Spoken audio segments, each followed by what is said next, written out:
All right, welcome back to our last part on the covenant with Moses. Last time I asked if you thought that the second generation would succeed where their parents failed. Their parents worshiped the golden calf. Moses gave the Levites the law to teach to the second generation to raise them up to be better than their parents. And you can probably see from the dark black background that things aren't going to go very well.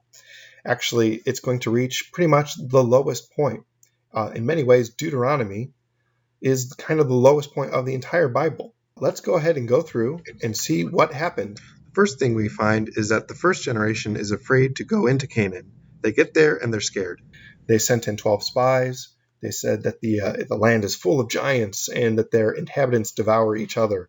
And they were too afraid to go in. So what did they say? They prayed and said it would be better for us to die in the wilderness than to die at the hand of the Canaanites. God told them to do exactly what they said. So they wandered in the desert for 40 years for the first generation to die out. When they did, well, we'll pick up from there. They wandered for 40 years, die off. Now, the second generation, led by the Levites, come to Beth Peor, where they meet some Moabite and Midianite women, which would be fine, except that the law of Leviticus forbids them to intermarry with Moabite and Midianite women. Okay, no problem. They just won't marry them, right? Well, you know the story. They intermarry, they end up worshiping the Lord or Baal of Beth Peor. So not only do they break the law of Leviticus by marrying these women, but they end up doing the exact thing that they are forbidden to do by the book of Leviticus. Leviticus didn't forbid them to marry these women because they just don't like Midianite or Moabite women. They were forbidden to marry these women because Moses and presumably God were afraid that if they did, they would end up worshiping the god of Beth Peor, which is exactly what happens. So this is exactly the same thing that happened in the very beginning of the Bible with the Canaanite men and the Sethite men and the Canaanite women. They intermarried with them, and it led them down that hole. So one takeaway from this is men will do very, very stupid things when women are around. You know it to be true, and I certainly do. I could tell you stories. I'm not going to tell you one right now. But just keep that in mind when you're going through your own life. Don't let a woman lead you to do something that you know is bad or goes against God. Hopefully, you can be smarter than pretty much everybody in the Old Testament. And one man enters to put an end to all the idolatry, because the Levites apparently aren't doing a very good job. So one day, there's an Israelite of high. He's like a councilman. He's a very noble person. And he takes, I believe it was a Midianite woman, in the presence of all the elders. And he takes her into his tent. And what we know from the rest of the Old Testament is there's really only one thing that goes down in tents. I guess two things. You could sleep, and then you can sleep together. So Phinehas is fed up with all the idolatry. He picks up a spear. He goes in the tent, and he sticks it through the couple while they were doing whatever they were doing, taking a nap or something, right? And he comes out. Now, that put a complete end to all the idolatry in Beth Peor. Why?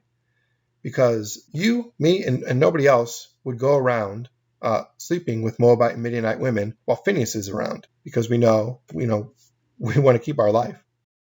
So this idolatry is basically the second generation's golden calf event. When the Israelites worshiped the golden calf, we saw two major things happen. One, the priesthood changed. The firstborn sons were replaced by Levites. And two, additional laws were given, right? They had to be given the book of Leviticus so the Levites could train the second generation to do better. So we see the same thing here happen.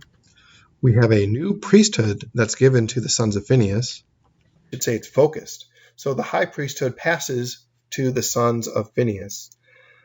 You might be thinking, well, wait, are you saying that what Phinehas did was right? Right? He went in and killed two people. Isn't that a bad thing? Phinehas was executing the law. These people were under a death sentence according to Leviticus. So he was actually just enacting the law. I would just say that Phinehas, it looks like he was doing something wrong, but he was actually following the prescriptions of the law of Leviticus. This man and woman were engaged in an act that was forbidden, so he actually just enacted the law of the land at the time. And after this, we get more laws. And these laws are called Deuteronomy. The word Deuteronomy literally means second law. The last set of laws, Leviticus, where I guess you could say that was the first law. That was the Sinai law. Deuteronomy is the second law. Deuteronomy, in addition to being the second law, also foretells the future failure of Israel.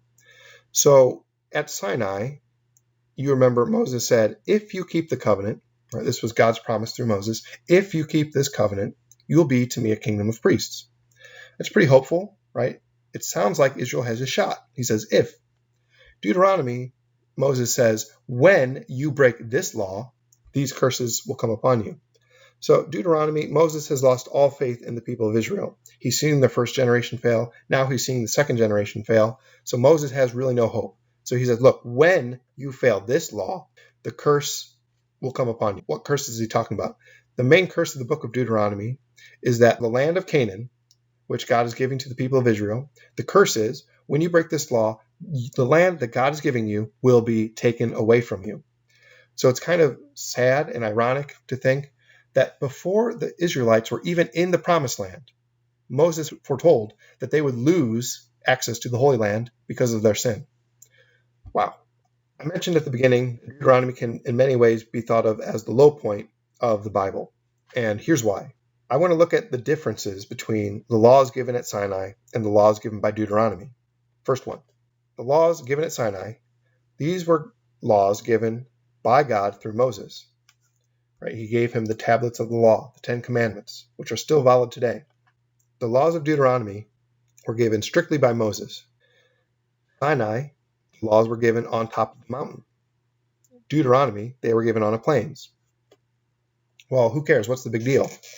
As we go through the Bible, every single covenant that God makes with mankind, whether Adam, Noah, Moses, David, Jesus, or Abraham, they're all given on top of a mountain. Why? Because a mountain is a natural symbol of the meeting place between God and man. Right? It's that middle place between heaven and earth. So it symbolically stands for that closeness between God and man. Deuteronomy is given on the plains of Moab. What does that symbolically suggest? That the Sinai laws were coming together of God and man.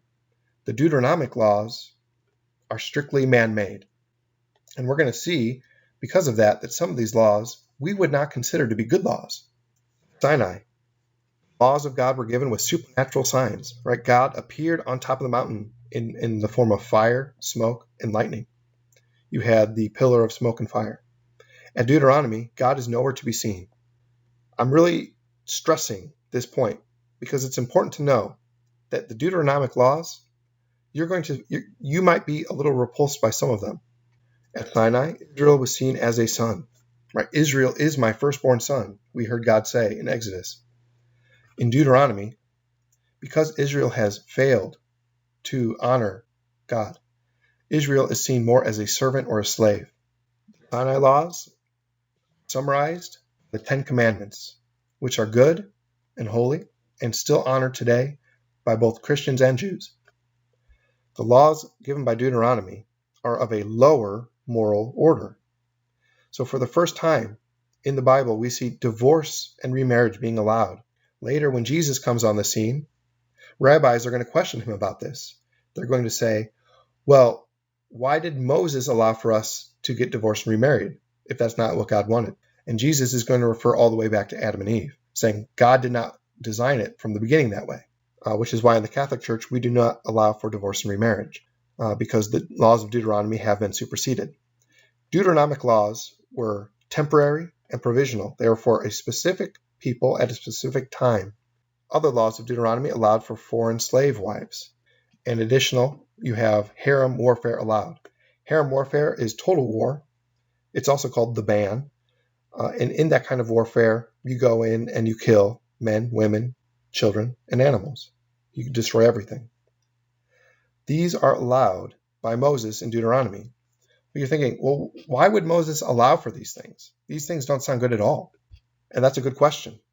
I believe that Moses allowed for these things because he thought that since Israelites cannot keep the high moral standard that God gave, he's going to lower the bar. Think of it like a staircase, right? If the first step is so high that you can't get up, you need to lower the first step. You need to make it more even.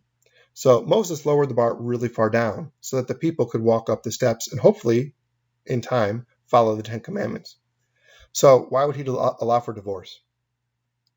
Because divorce is better than killing your wife to marry a new woman. It's better to divorce her than murder her. Why would he allow for the killing of women and children in warfare? Well, for Moses, killing these people is better than the Israelites leaving them alive and then Israelites ending up worshiping their gods. So for Moses, these things are certainly bad, but he thinks these are less bad than what the Israelites will do otherwise. All right, now at the end of the book of Deuteronomy, it's a very sad time. Moses actually himself dies at the end of this book. But before he does, he gives instructions for the future kings of Israel. How does Moses know that there are going to be kings in Israel in the future? Well, we've seen the second promise to Abraham. God promised to Abraham that kings will come forth from his line. So Moses knows that God is going to honor his covenant oath to Abraham. So Moses sets down some laws for those kings. We will talk about those laws later when we look at King Solomon, because King Solomon broke all of them.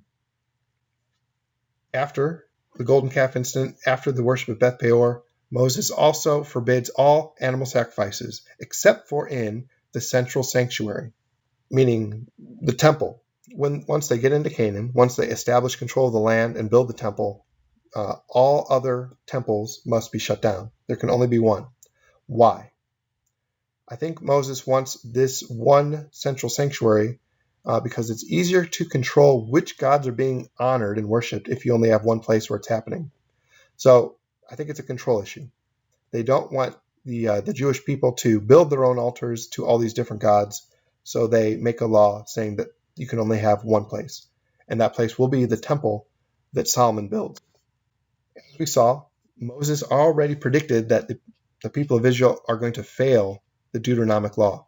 So he foresees a time that once they break this law and then they experience the curse being they'll lose the land of Canaan, it says God will give them a new heart. So it's not all bad. I mean, there's a lot of bad stuff in Deuteronomy. It is a little depressing as you go through the book, but Moses ends with some hope. I mean, it's hope based on a curse, right? Once you lose the land, then God will give you a new heart. But hey, you take what you can get. All right, I will see you guys next time.